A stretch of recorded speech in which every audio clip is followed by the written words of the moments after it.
This episode was hype. What is good, guys? My name is D Free, and welcome back to another Dragon Ball Super review, in which today we're going to be reviewing Dragon Ball Super episode number 28, in which the Resurrection F arc is officially, I bit the side of my cheek with my outer teeth, is officially done. Okay, so we're moving on. We're finally at the quote-unquote official beginning of Dragon Ball Super, because from here on out, we will be seeing semi-new content because we've already been spoiled by the damn manga. So be sure to leave a like down below if you guys are hype as well. And for whatever fucking reason, my teeth keep cutting the inside of my fucking lips or mouth. But anyways, so the episode starts off with Goku and Vegeta. This is really interesting because I feel like I'm actually kind of tempted to do a manga versus anime episode comparison. And may very well do it because this episode, it had a lot of comparisons, as it probably should. I mean, it's an adaptation of the story either way, but it takes place with Goku and Vegeta in the training suits as they were in manga chapter 5. Now, this is interesting to note. I wonder how many people caught on to this. As I said, manga chapter 5 review way back. You guys can go check it out. While they're fighting, Goku is getting the upper hand while they're training. As a matter of fact, in the episode, they didn't do any combat training. They were just doing push-ups, apparently.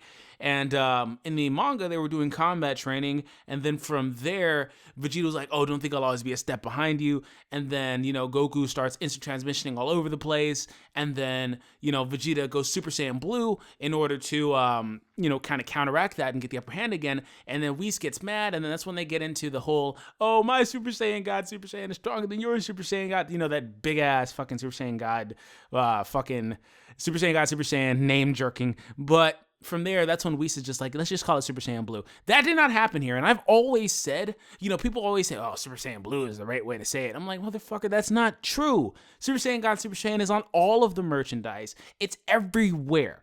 Okay, it would have ceased to exist whenever they mentioned that. That was just one line, one reference in Toyotaro manga, and it will most likely never come to being said in the anime. So please, it's okay to call it that because it's come to be known like that, but like the official term is still Super Saiyan God, Super Saiyan, which I have gripes with either way, but I just thought that was interesting. Let me know if you guys noticed that because once again, it's very different, but they didn't mention that, and I always was suspicious as to whether they would do it. I didn't think they would do it because once again, it seemed like it was exclusive to the manga and how Toyotaro felt like telling the story. But from there, we get a very ungraceful fall from heaven from Champa and Vados. They land viciously on the planet, create a dust cloud and everything. And at this point, Goku is being chased and Vegeta is being chased by Beerus because they were being too loud and they woke him up. Or matter of fact, what happened was the collision from Champa and Vados woke Beerus up, and Beerus mistook that for being Goku and Vegeta being too loud, and he got pissed off and he starts chasing them around. This is just all comedy at this point. I'm sitting here laughing because Beerus is pissed the fuck off, as he always is when he can't sleep. And he's pissed off. He's shooting blasts around, and they're like, "Oh shit, we gotta go because he's gonna kill us. He's gonna kill us." It's just so funny that these guys are guys and they're just so intimidated, and it's so comedic. But from there, Champa shows up. We get the first reveal of him and Vados on Beerus's planet, and then from here, Vados is like, "Yo, we could have got a little closer," and Champa's like, "Hey, don't worry about it, baby." The antagonist, I'm sorry, not the antagonist, the protagonist has to make a graceful entrance. So I thought that was pretty ironic how this, considering how they landed. Forgive me for fumbling my words. This shit is hype. I just finished watching the episode. I'm talking at a million fucking miles per hour. I'm not going to edit this shit either. But from there, Champa's such a fat ass, because he was walking and he's just panting, gasping for life. He's just out of breath. And throughout the episode, they made several references to how fat he fucking was. And Vados was like, you're fucking way out of shape. And so he makes his way to the corridor of Beerus's tower, I want to call it, and he was going to blow the door down. That's when Beerus comes bursting through the door, chasing after Goku and Vegeta. Just more comedy at this point. And Champa's like, yo, hey, Beerus. And Beerus thought that was them, so he shoots a blast at Champa, and Champa's like, yo, cut this shit out. And he starts yelling at Goku and Vegeta, are like, is this Beerus' new move? It's like so funny. I'm just, at this whole point, I was just freaking laughing my ass off.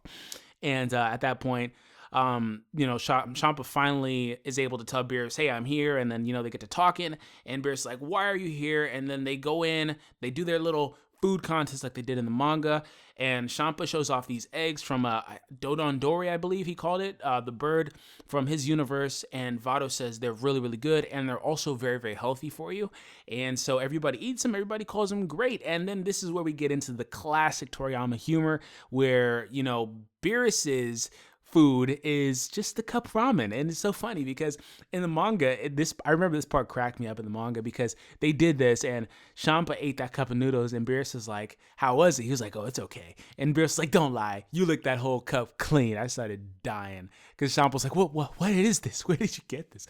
And so in the anime, Champa was clearly enjoying it. He's such a fat ass, yo. He was just eating everything, and he was clearly enjoying the fuck out of those fucking noodles. He was sitting there tearing them up. He even, the funniest part of that was when he picked up the bowl, he flipped it over and just started drinking the hot ass water. I was like, damn, Champa tore that shit up. And then from there, he asks Beerus what it is, and that's when they get into the whole Universe 6 versus Universe 7 thing, and how they explain how each universe, well, there's a twin to each universe, so that amounts to 13. I'm not articulating this properly, my bad, but I'm not going to cut this shit because it's hype.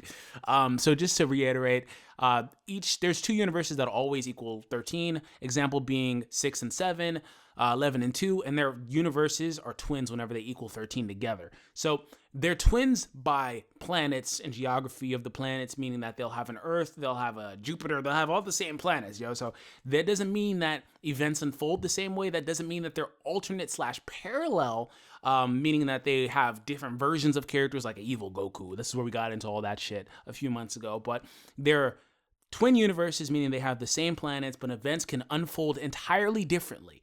And the perfect example for that is the Universe 6 Earth had a vicious ass war, and now humanity is extinct. That's the end of that. And then from there, Champa's like, yo, I need this planet. And he proposes the Universal Tournament, in which, you know, 5v5, you guys know about all of that shit at this point. So he proposes that. Beerus is reluctant at first, and Champa's like, yo, don't worry about it. I got these Dragon Balls. And that's when, you know, they start talking about the Super Dragon Balls, and Champa explains how big they are, and he explains that they have no limits, and that the Namekian Dragon Balls were made from shavings from the main Dragon Balls because their size is a planet, etc., etc. And Beerus is tempted. I still don't see what Beerus gets out of this, but, you know, he's tempted. He's probably going to wish for some great ass food like Beerus only would do. And so from there, the main thing is that Goku and Vegeta were just hyped. The whole time they were hyped. They were like, oh my God, who's this guy? Why does he look like a fat Beerus? Goku had me weak when he said that. Whis called Vados sister, and they were like, oh my God, he said sister. And I'm like, these guys are total fanboying over Champa and Vados and everything about them and their lore and their universe and everything. They're completely fanboying, at least Goku is.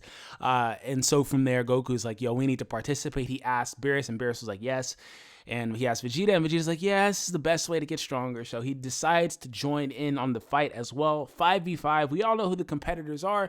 Next week, we're going to get some references to Monaka being the strongest person that Beerus has ever fought at this point. And it's interesting to note because we are going to be moving on, you guys. We're just going to be moving on and getting more good stuff. So the last thing I wanted to talk about, been a hot topic in Dragon Ball Super so far, thus far, the first 28 episodes, has been the animation. I thought that this episode had great animation. It did, minus one fucking moment. I want you guys to take a moment to just think about it and see if you guys recall one moment that I think was incredibly bad. And it wasn't even bad. It was just hilariously bad. It was just like, what the fuck is this? Like, what happened? I'm going to post a picture right now. That Beerus's face. I kid you not. Yo, I still got my powers with Super. I still know when bad shit's happening, and it's just like, fuck. But for the most fucking part, the animation was spot on. It was A1. They did a really good job. You could tell they put a little more work in. Now they just need to keep it this way and make the fight scenes look good. Okay, and I'm going to be straight. If they can keep it this way, this is great. I'm okay with this. Everybody was consistently drawn. Everybody looked good. The only people that are not ever consistently drawn, and I've come to grips with this and I'm accepting it, is Goku and Vegeta. It's just weird how they look. Sometimes Vegeta looks like an old ass man, and Goku's fucking hair spikes are too short, and it looks weird and just in relation to his head. Let me know if you guys noticed that, but everything else has been great. But leave a like down below because I told you to, and I know you guys are fucking hyped for this arc. Subscribe if you are new here, and I will see you guys in the next review next week, guys. All hype. Peace out.